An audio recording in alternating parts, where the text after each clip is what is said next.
In 1975, a sheriff's deputy in Montana volunteered to investigate a wave of livestock deaths spreading across 5 counties, and he expected coyotes, maybe a rogue bear, maybe a pack of dogs that had gone feral over a hard winter. Within weeks, he was examining animals that had been taken apart with a precision no predator in North America could replicate on ground that showed no tracks, no disturbance, no evidence that anything had walked to these bodies at all.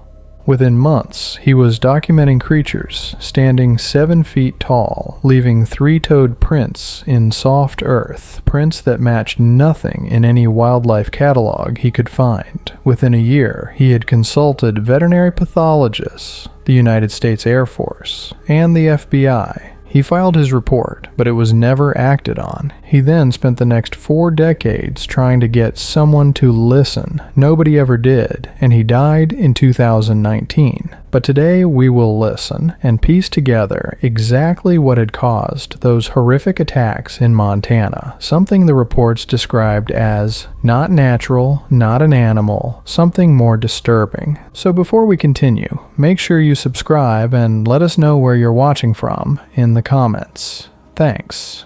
His name was Keith Wolverton. He was a career deputy with the Cascade County Sheriff's Department, based out of Great Falls, Montana, a methodical, professional investigator who took cases seriously and documented everything with the discipline that serious law enforcement work requires. When the livestock death reports started flooding into the department during the summer of 1975, Wolverton volunteered to take the case. He later admitted he thought he would solve it quickly. A few weeks of field work, some forensic analysis, a straightforward answer he could hand to the ranchers and the sheriff and move on from. That is not what happened. Over the following 8 months, Wolverton would investigate more than 200 livestock deaths across 5 Montana counties: Cascade, Teton, Chouteau, Judith Basin, and Fergus. The evidence he collected didn't fit any existing category.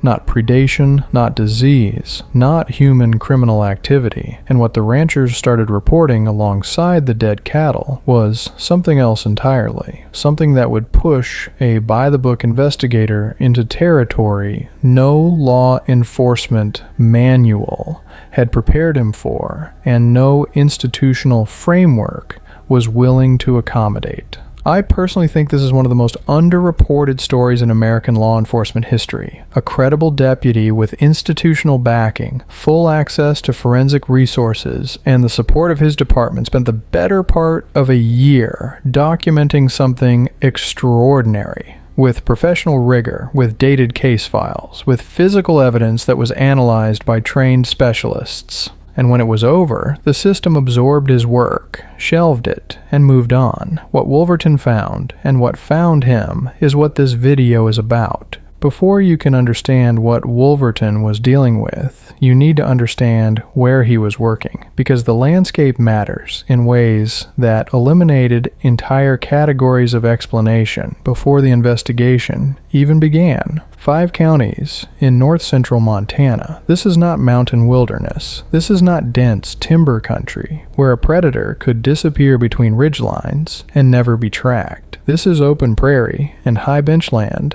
broken by river bottoms and isolated buttes, rolling out in every direction, farther than most people who haven't stood in it can imagine. Cattle country, ranches separated by miles of open ground. The nearest major settlement is Great Falls, and outside of Great Falls, you're looking at communities of a few hundred people scattered across tens of thousands of acres of working rangeland.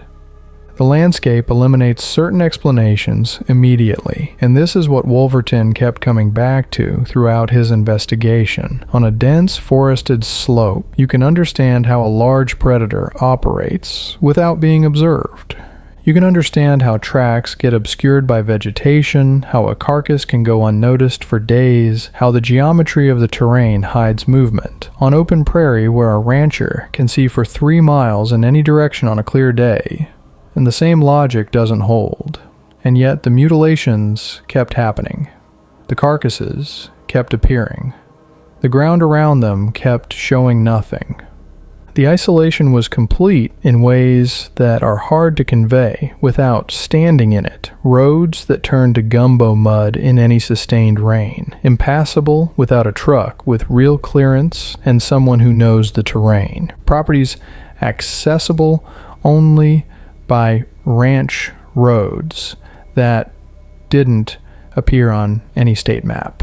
A nearest neighbor who might be 20 minutes away by truck in good conditions. No cell phones in 1975. Communication ran through landlines and CB radio, and if something happened on your property at night, you dealt with it alone until morning. I spent a week going through satellite imagery of this region, cross-referencing the county records Wolverton documented against modern terrain maps. The scale of the emptiness is hard to communicate, even with satellite tools. These ranches sit in a landscape where the nearest anything is the horizon. Whatever was doing this had the entire open prairie to work with, in a terrain that should have made concealment impossible, and still left no trace. And there was Square Butte, an isolated mesa in Chouteau County that Meriwether Lewis named Fort Mountain during the Lewis and Clark expedition, describing it as appearing genuinely inaccessible from the ground. A mesa with sheer cliff faces and no obvious approach from any direction. Lewis was an experienced frontiersman, describing terrain he had directly assessed. He said you couldn't climb it. A dead calf, showing the same impossible wounds that Wolverton had been seeing for months, was found at the summit of Square Butte. Witnesses reported seeing an automobile approach the Butte in the days before the discovery.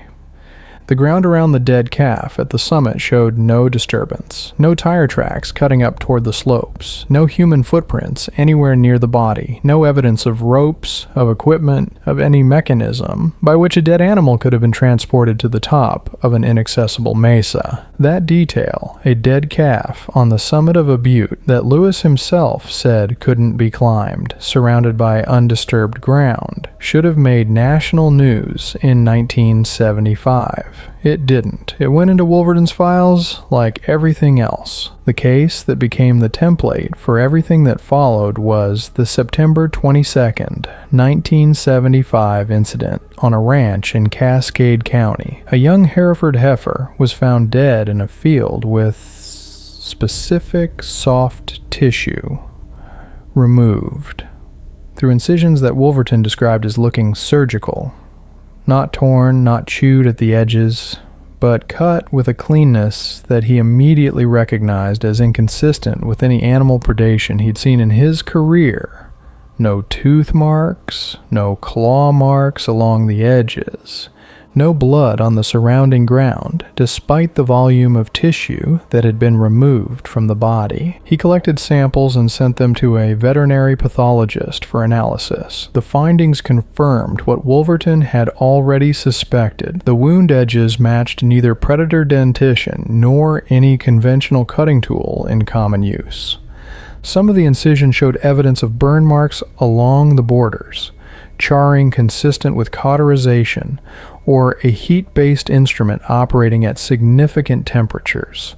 In 1975, on a cattle ranch in rural Montana, whatever was making these cuts had access to methods and tools that rural law enforcement had never encountered. That pattern, surgical precision, no predator evidence, no blood pooling, no tracks, would repeat across more than 200 documented cases over the following 8 months. Organs and tissue removed through precise anatomical openings that would require training to execute correctly. Animals that appeared to have been drained completely of blood, with no pooling in the soil beneath them, and no blood trail leading away from the carcass. Bone cut cleanly through without the residue or bone dust that conventional cutting instruments produce. Every case, same impossible combination of precision and absence. Wolverton documented a bull calf found dead on a ranch in Teton County, left in the field as Wolverton monitored it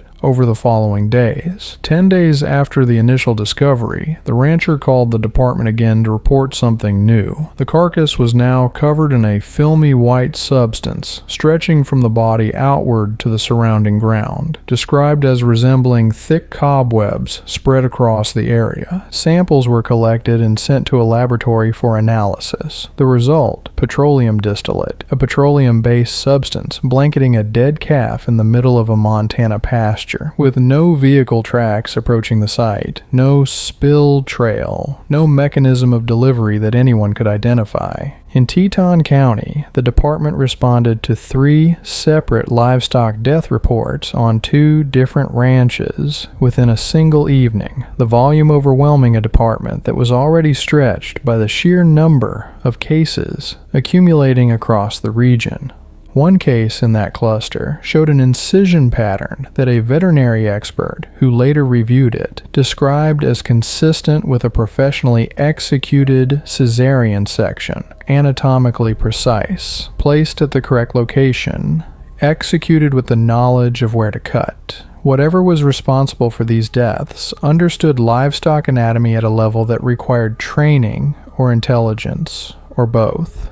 The blood absence was the detail that kept returning to the center of every case Wolverton worked. Livestock carry a substantial blood volume. A mature cow carries somewhere between 30 and 40 liters. When an animal dies and the body loses integrity, blood pools beneath and around the carcass, saturating the ground in a pattern that is visible and persistent. Wolverton documented case after case where that pooling was simply absent. The animals appeared to have been completely drained before they were deposited in the field, or drained in a way that left no pooling at the site where they were found. Either explanation was impossible by any conventional framework. And Wolverton was a conventional investigator, working within a conventional institutional framework, documenting something that framework had no category to hold. The geographic distribution across the 5 counties wasn't random either. Wolverton mapped the cases as they accumulated and found that they clustered in specific agricultural corridors, river bottom rangeland, properties adjacent to transitional timber, areas where open grazing ground gave way to broken terrain. The same geographic logic that appears in Dogman sighting clusters across the northern United States. The same transitional zones, the same pattern of activity concentrated in the areas where open country meets deep cover. Whatever was operating in those Montana counties in 1975 understood the landscape and worked within it with a consistency that Wolverton found deeply troubling, because consistency at that level implies something more than random opportunism. A lot of you have asked me, after my previous videos on unexplained predator activity in places like the Manistee National Forest, whether these patterns hold up when you look across different states and different time periods. The Montana cases are the most extensively documented example I've found of a law enforcement officer methodically trying to apply forensic rigor to exactly this kind of pattern, and what he documented holds up to scrutiny even decades later. The veterinary pathology findings were not disputed. The absence of tracks was consistent across hundreds of cases examined over months. Wolverton was not speculating. He was recording what was verifiably there and verifiably absent. I've covered cases where the explanation is probably simpler than the mystery suggests, where the gap between what happened and what we think happened closes with more investigation. This is not one of those cases. When a veterinary pathologist confirms that the wounds don't match any known predator or conventional cutting tool, when the ground around every single carcass across months of investigation shows no evidence of approach, you are left with a very short list of possibilities, and none of them are comfortable.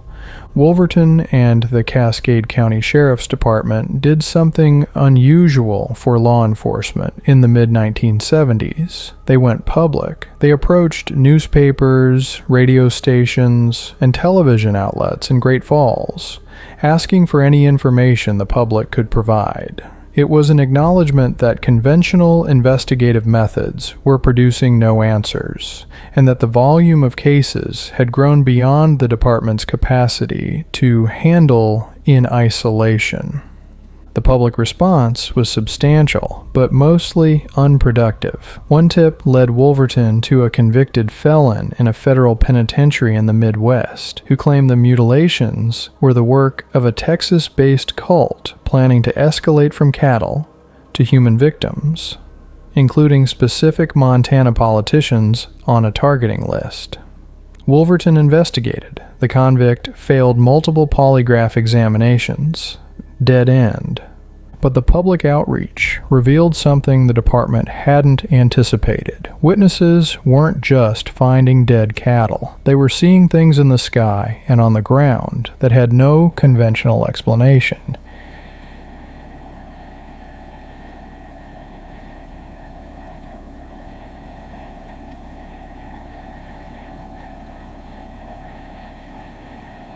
The witnesses weren't the kind of people who typically brought this sort of report to law enforcement. They were ranchers, farmers, ranch hands, people with deep roots in the land, with no interest in publicity, with every professional and social reason to stay quiet about anything that might make them look foolish in their communities. These were not people who wanted attention. They were people who had seen something and didn't know what else to do with what they'd seen. The aerial reports deserve their own attention because they were consistent in ways that accidental coincidence doesn't explain. Multiple witnesses across the 5-county area reported seeing dark, silent aircraft operating at night over the mutilation zones. Not helicopters making the characteristic rotor sound that any rancher in Montana would immediately recognize. Not fixed-wing aircraft operating at standard altitude. Silent craft. Low, with configurations that witnesses struggled to match to any aircraft type they knew. The reports came from people who had spent their entire working lives under open sky in terrain where aircraft were a familiar part of the background. These were people who knew the difference between a conventional aircraft and whatever they were describing. They knew, and they couldn't make the description fit anything in their experience. The institutional response fractured along predictable lines. Local law enforcement was overwhelmed by the volume. At the federal level, Senator Floyd Haskell of Colorado, where similar mutilations were occurring simultaneously,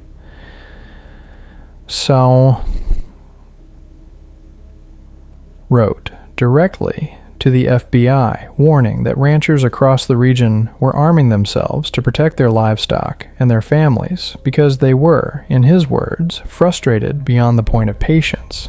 He warned the Bureau explicitly that someone was going to get hurt if the federal government failed to act. That letter, sent from a sitting United States Senator to the Director of the Federal Bureau of Investigation, is a matter of public record. It exists. It was sent. And the federal response it produced was minimal and carefully structured to avoid any substantive engagement with the evidence Wolverton and other investigators had accumulated.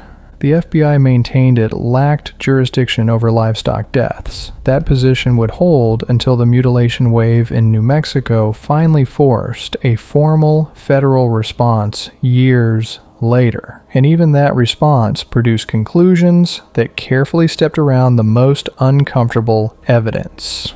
What Malmstrom Air Force Base did in 1975 tells you more about institutional anxiety than any official statement. Malmstrom is the home of the 341st Missile Wing, responsible for the Minuteman III intercontinental ballistic missiles buried in silos spread across the surrounding Montana countryside. When reports of unidentified aircraft in the mutilation zones began accumulating, the base kept 2 helicopters on armed standby, ready to launch at a moment's notice if anything appeared near the missile sites. The United States military was concerned enough about unexplained aerial activity over cattle ranches in rural Montana to put armed response teams on permanent alert. That is the level of institutional unease that this situation generated. And that context is almost never included when the Montana mutilations are discussed. This is the pivot point of the story. The livestock mutilations are the documented foundation, the forensic evidence, the case files, the veterinary analysis, the deputy's professional records. What emerged alongside the mutilations is what makes this a Trail Stories investigation rather than a criminal case that ran out of leads. Wolverton himself noted it in his records. The mutilation reports peaked and then began to decline, and as they declined, a different category of reports emerged from the same geographic zones. He described it directly. The 2 types of activity overlapped, but one seemed to decline as the other increased. The mutilations came first, then came the sightings, and the sightings were of something that matched no wildlife species in any reference Wolverton could consult. December 26, 1975. 2 teenage girls at a property in Great Falls hear their horses rearing and striking at the ground in the middle of the night.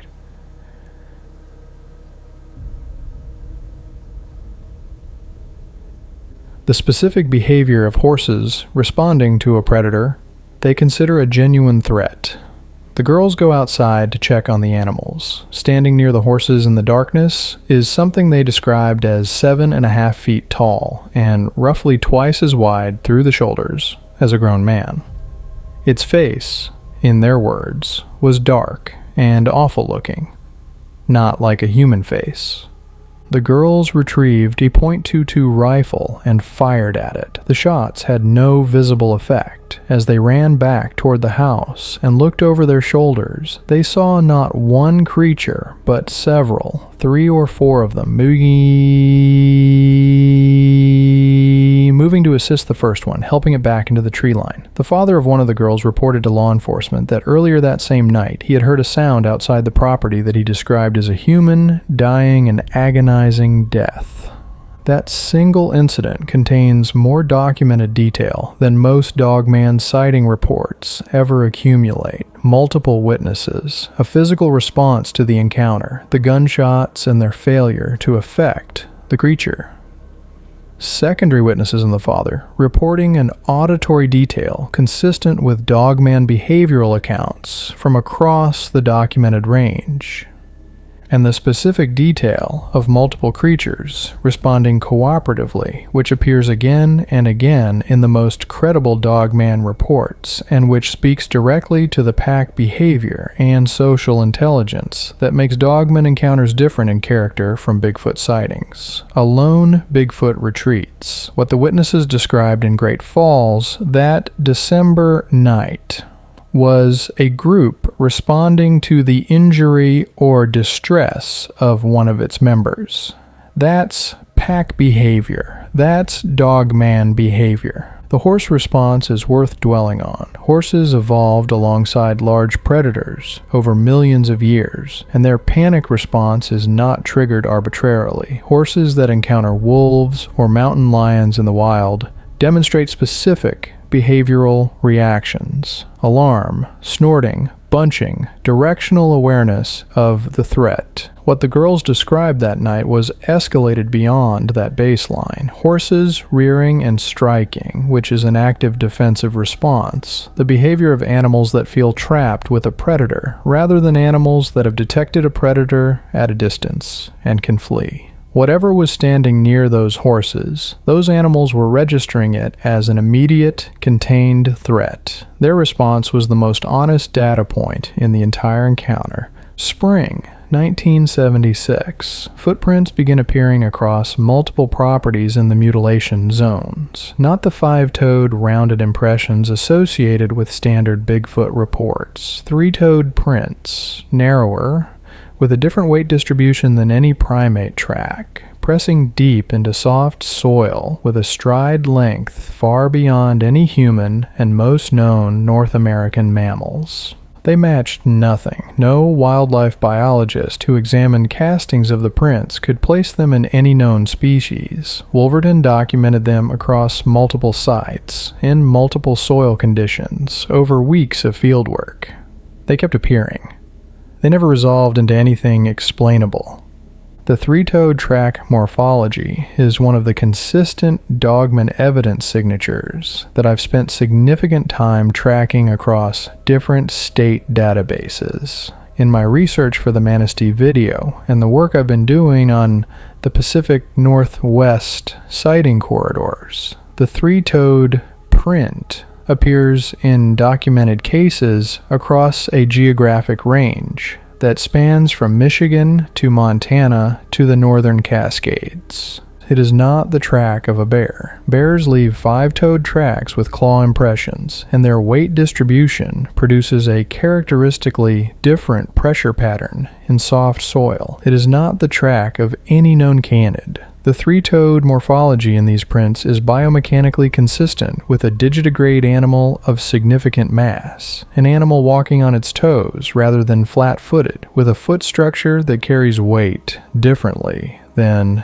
any recognized North American species. A 16-year-old boy in Helena watched from his bedroom window as two creatures moved across his property in the late evening. One very tall, one noticeably shorter. The taller creature picked up a dark object, roughly the size of a hay bale, something that appeared to be flapping at the ends, resembling dark plastic or heavy sheeting. The tall creature turned its head and looked directly up at the boy's bedroom window. He left the window to wake his father. By the time they returned, roughly 2 minutes later, both creatures were gone. A large, three-toed track was found on the property the following morning, pressed deep enough into the ground to suggest an animal carrying significant weight. What Wolverton documented, and this is what I keep coming back to every time I work through these files, is that the livestock mutilations and the dogman consistent creature sightings were not randomly distributed across the landscape. They followed a pattern. The mutilations clustered in specific corridors first, then creature sightings emerged in those same corridors as the mutilation reports declined, as if whatever was responsible for the kills was becoming less cautious about being observed, as if the territory had been established and the need for concealment had decreased. This is where the indigenous oral traditions demand serious attention. Montana's tribal nations have maintained accounts of large, non-human entities operating in this landscape going back further than any European record of the region.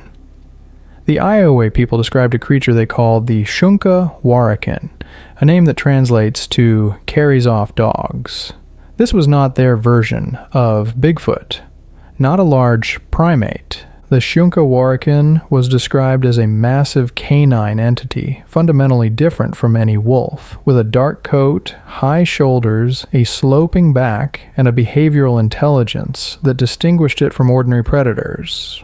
The Iowa warned settlers specifically that the Shunka Warakin would go after dogs, after livestock, and if conditions were right, after people. The Blackfeet Nation's oral traditions, specific to the northern Montana landscape where Wolverton was investigating, reference entities with canine features and predatory intelligence that operate in territorial patterns around agricultural areas. Not random, not opportunistic, territorial, consistent, and intelligent in their operation. In 1886, nearly 90 years before Wolverton began his investigation, a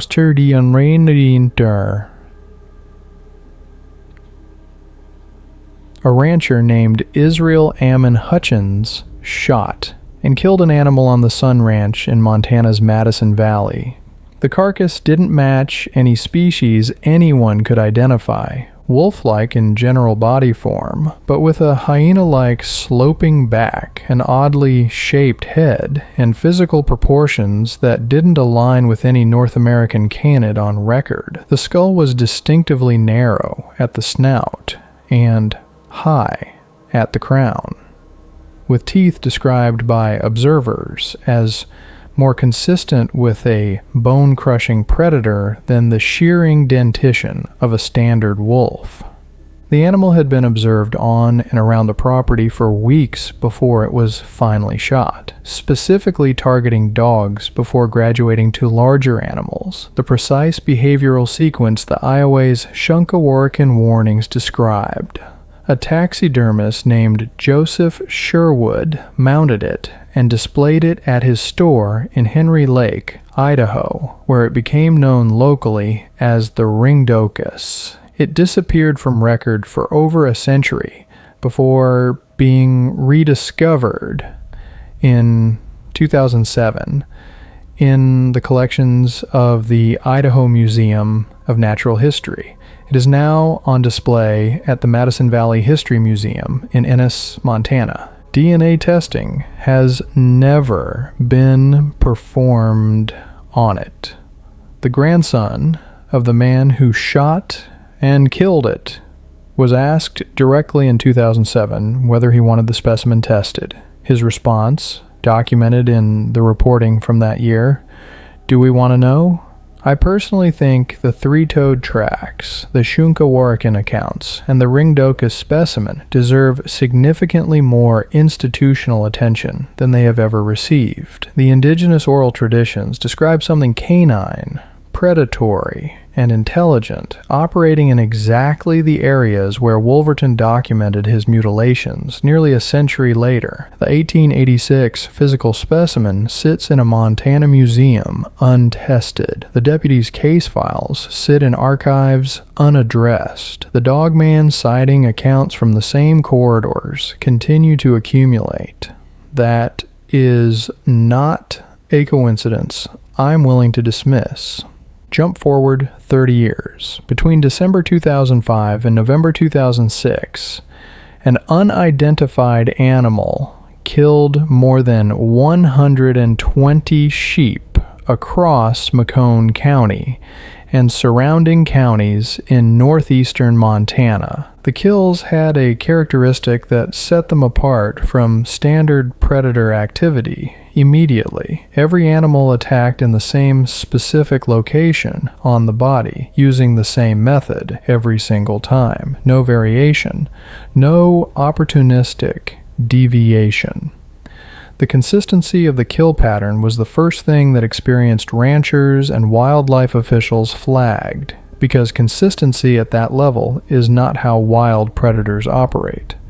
Wolves are opportunistic. They respond to terrain, to the position of the prey animal, to what's available in the moment of the attack. Standardized attack methodology, same location, same technique, consistent across more than 100 separate kills over nearly a year. Inetatur seeing tractor na wanambokar seeing tractor is behavioral evidence of something operating more like a protocol than an instinct. The ranchers who lost flocks in Macomb County recognized this. They had worked livestock and dealt with predation their entire lives. They knew what standard wolf behavior looked like. This wasn't it. The kills were too uniform, too methodical, and the scale of the operation, more than 100 animals across multiple properties over 11 months, spoke to a persistence and a territorial consistency that exceeded anything the regional wildlife management framework had documented for known wolf populations in that part of the state. Wildlife Services and Montana Fish, Wildlife and Parks struggled to identify the animal responsible. The head of the state's wolf program publicly acknowledged that the animal had what he called mixed characteristics that didn't fit the established profiles for Montana wolf populations. That statement from the state's own wolf program director is the kind of official acknowledgement that tends to get buried in subsequent reporting once a more convenient explanation becomes available. On November 2nd, 2006, the animal was shot from an aircraft in Garfield County. It weighed 106 pounds and carried reddish-yellow fur, coloring that doesn't appear in any known Montana wolf population. Cryptozoologist Loren Coleman publicly suggested it was a Shunkawarakin. Montana Fish, Wildlife, and Parks eventually classified it as a 4-year-old male gray wolf with atypical coloration and moved on. The ranchers who had watched it systematically work through their flocks with mechanical consistency over 11 months did not find that classification satisfying, and their skepticism was grounded in direct observation rather than sentiment. The state said wolf. The people who watched the thing operate for nearly a year knew what wolves do, and they weren't convinced. In my video covering the Manistee National Forest and its documented history of dogman activity, I talked about the pattern of institutional reclassification that follows when evidence doesn't fit existing categories.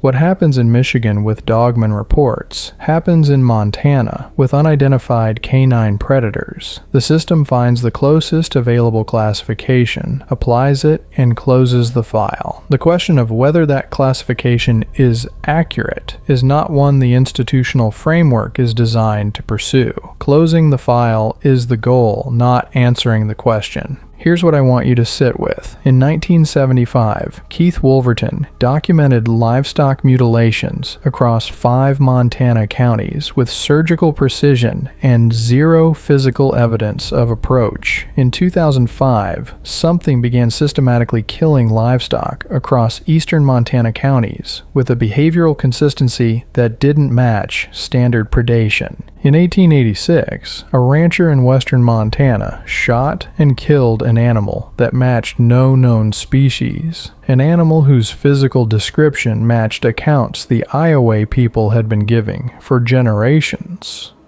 3 different time periods, 3 different parts of the state. The same underlying pattern of an unknown predator operating in Montana's livestock corridors, with methods and characteristics that existing frameworks cannot fully contain.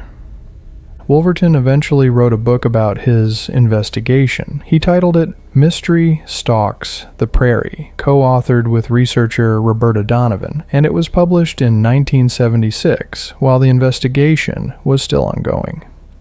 It became a foundational reference in the literature surrounding unexplained livestock deaths, cited, republished, discussed in documentary contexts for decades, and it never achieved mainstream recognition. It was never incorporated into any official law enforcement framework. No federal agency followed up on his forensic documentation.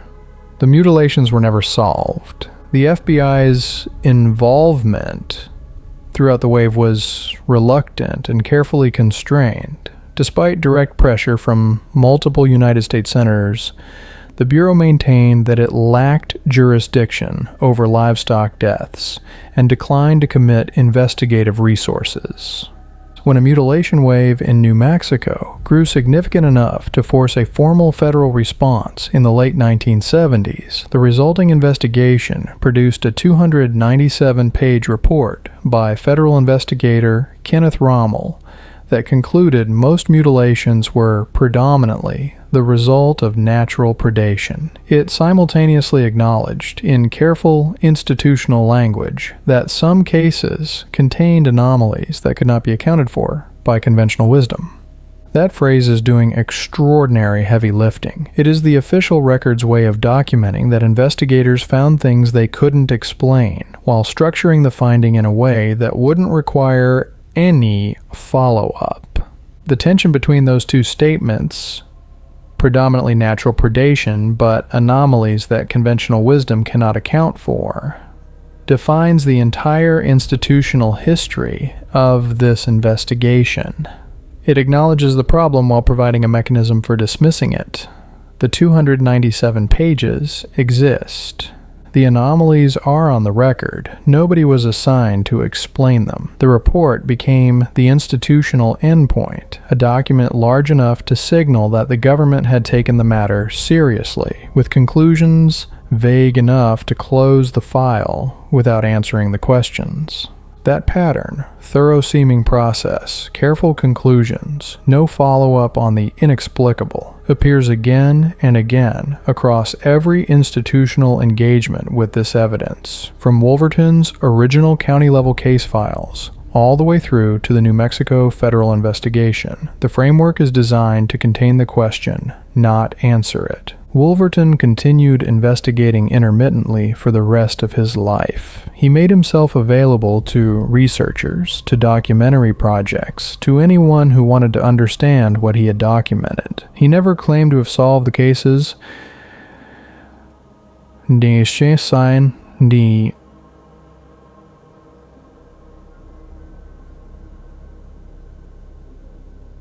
Was too honest for that. He never walked back his findings under institutional pressure. He was too disciplined for that. He died in 2019 at the age of 81. In an early interview during the investigation, asked how long he expected it to take, he said he thought he'd solve it quickly. Years later, reflecting on what the investigation had and hadn't produced, he said, "The time went by, and I hadn't solved anything. I must be missing some information." I think about Keith Wolverton a lot. Here's a career law enforcement officer who documented something extraordinary with professional rigor. Dated case files, forensic samples, veterinary consultations, witness interviews conducted under the protocols of a working investigation. He did everything right. He collected the evidence, engaged the specialists, filed the reports, and pursued the institutional channels that are supposed to exist for exactly this kind of anomalous documentation. And the system absorbed it, filed it, moved on. That's not a dramatic cover-up in the cinematic sense. No men in black, no files confiscated in the night. It's something quieter, and in many ways worse. Institutional indifference to evidence that doesn't fit the existing categories. The framework has no drawer for what Wolverton found, so his work sits outside the drawers, technically accessible and functionally ignored. The reports have not stopped. They have continued accumulating across Montana's livestock corridors in the decades since Wolverton closed his files, following the same geographic logic and the same behavioral characteristics that he documented in the 1970s. And in certain rural communities in north-central Montana, the unofficial knowledge, the knowledge that doesn't get reported to wildlife agencies because nothing comes from reporting it, runs deeper than any documented record can fully capture. In 2015, a rancher near Denton, a small community in Fergus County, directly inside the original mutilation corridor, reported seeing a large, dark creature with a sloping back stalking the edges of his property across multiple nights. The gait was described as unlike any wolf or domestic dog the rancher had seen in decades of working that land, moving differently, carrying itself differently. The rancher had spent his life in this landscape. He knew its animals. He knew the behavioral signatures of every predator that operated in Fergus County, and whatever he was watching move along the tree line at the edge of his property didn't match any of them. Description matching the Shunka Warrican accounts, almost word for word, matching the dogman behavioral profile documented across the northern United States, from Michigan to Wisconsin to the Pacific Northwest. No photographic evidence was captured. The rancher reported it to the county logged it, and nothing followed. Trail cameras deployed in Montana's backcountry have periodically captured images of canine form animals that experienced wildlife officials have been unable to classify with confidence. The images circulate in regional online communities, get passed around, and then go quiet. not because they're debunked, but because the institutional framework for addressing them doesn't exist. And without institutional engagement, there's nowhere for the evidence to go. They've added data points to a pattern that stretches back in documented record to at least the 1880s. Canine entities operating in Montana's transitional zones that don't resolve cleanly into any recognized species. Each image is dismissed individually. The accumulation of images across decades is never addressed as a pattern. North central Montana sits in a continental corridor that runs from the upper Midwest through the northern Rockies to the Pacific Northwest. The same corridor that produces dogman reports in Wisconsin, Michigan, Minnesota, and the Pacific Northwest with a consistency that, when mapped, reveals geographic logic rather than random distribution. These are transitional zones, places where prairie or agricultural land meets dense timber, where river systems create travel corridors through otherwise open terrain, where the density of livestock operations and the proximity of deep wilderness create the conditions that recur in every major dogman sighting cluster. The Beast of Bray Road in Wisconsin, the Michigan Dogman of the Manistee, and the Montana accounts Wolverton documented are operating in terrain that shares the same fundamental structure, same transitional ecology, same livestock-adjacent geography, same behavioral reports spanning decades and occasionally centuries.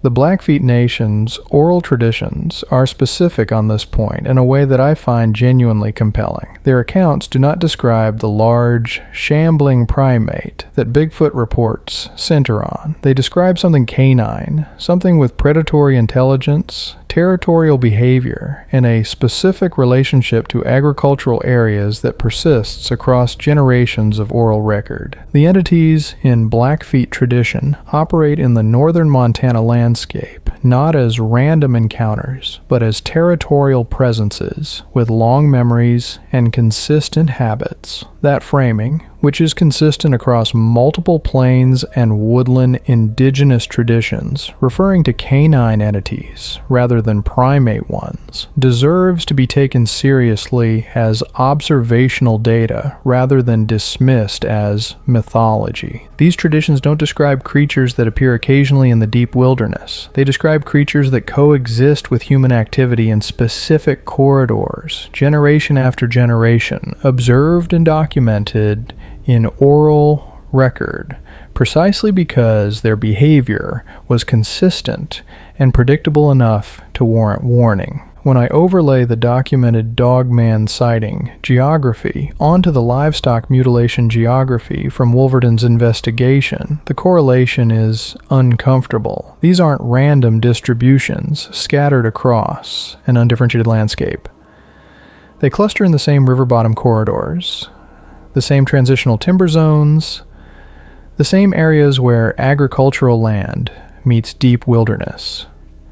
The same terrain Wolverton was investigating 50 years ago is producing the same category of reports today. That's not noise, that's signal. Return to Wolverton. Return to the specific weight of what he represented and what his investigation ultimately produced. He was not a fringe figure. He was not an enthusiast who saw patterns because he wanted to find them. He was a career law enforcement officer who came to an extraordinary case expecting an ordinary answer, and spent 8 months watching ordinary answers fail one by one until he was left documenting things that no training had prepared him to document. He was credible by every professional standard that the institution he served applied to credibility. Nobody who worked with him questioned his rigor. Nobody disputed his case files or his methodology. He simply found things the institution didn't know what to do with, and so the institution did nothing. The ranchers who lost livestock in 1975 never received explanations. The ranchers who lost livestock in 2005 received an official classification that the people who watch their flocks die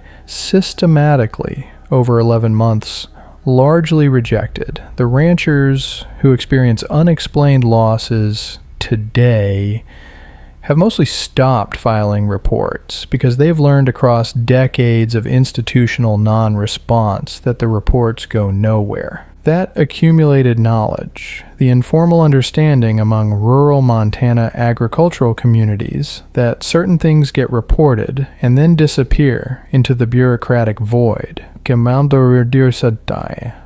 is itself a data point. People who have spent their lives in relationship with working land and working animals don't stop reporting things out of superstition. They stop reporting things because they've learned the reports accomplish nothing. The Shunkawarakan Mount sits in the Madison Valley History Museum in Ennis, Montana. It is accessible. It is physically present. It is the only mounted specimen of an animal that indigenous peoples across the northern plains described for generations, that a settler rancher shot and killed in 1886, and that may still be operating somewhere in Montana's livestock corridors today. DNA testing would take weeks and cost less than the average county livestock loss claim. It has never been done. The museum displays it as a curiosity. The specimen sits untested, unclassified, available to anyone who wanted to make the definitive determination, and nobody in any official capacity has made the effort to do so. That tells you everything you need to know about institutional willingness to pursue evidence that threatens to produce an uncomfortable answer.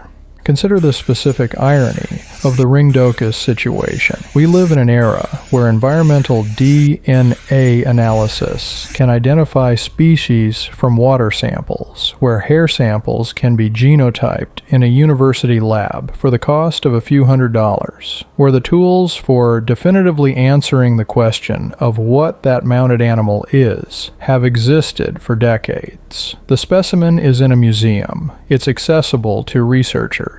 It isn't buried in a sealed government archive or locked in a private collection. It sits in a building in a small Montana town and welcomes visitors. The absence of a DNA test on that specimen is a choice. It is an active decision by the institutions and researchers who would have the standing to commission it to not commission it. I find that more troubling than any amount of missing evidence. Wolverton spent 8 months documenting something he could not explain. He found surgical precision where there should have been predator teeth. He found 3-toed tracks where there should have been nothing. Or the familiar 5-toed prints of known North American wildlife.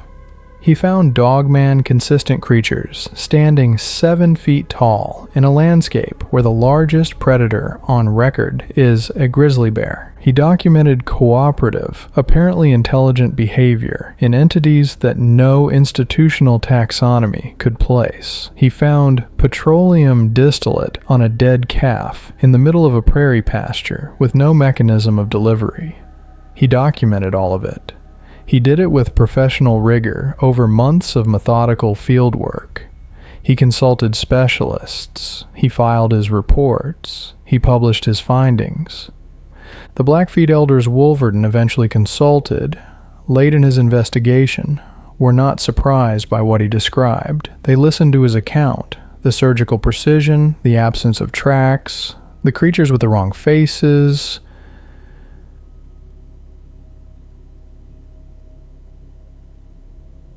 and responded with a recognition that Wolverton found more unsettling than shock would have been. Recognition means the pattern was already known. Recognition means what Wolverton spent 8 months documenting was something those oral traditions had been carrying for generations, waiting for the moment when someone from outside the community would finally experience enough of it to come asking the right questions. And I keep asking myself the same question every time I work through these files. If a dedicated law enforcement officer with full institutional support, forensic access, and the professional credibility of a career in law enforcement couldn't get the system to take his documentation seriously, what does that tell us about everything else that isn't being taken seriously? What does that tell us about the categories of evidence that exist at the edges of the official record, filed away in county archives and personal notebooks and small-town museum displays, waiting for someone with the institutional weight to act on them to actually show up? Wolverton waited 4 decades. He died waiting. The evidence he left behind is still there. The question of what he found is still open. For more stories like this, consider subscribing.